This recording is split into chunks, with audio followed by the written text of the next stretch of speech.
Here's the cheapest and easiest way to make some refillable dish sink. All I'm using to do this is a refillable clear plastic foam dispenser and some Dawn dish soap.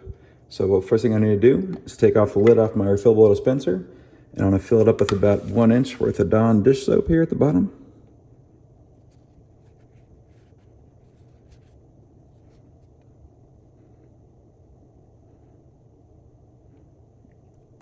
All right, now I'll take it over to the kitchen sink and I'm gonna fill it up the rest of the way with hot water.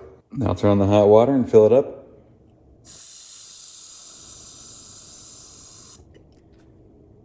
Now that I've got the water filled up, not quite to the top, just a little bit below, I'll put the lid back in and I'll give it a couple shakes, mix it all up, and then I'm good to go.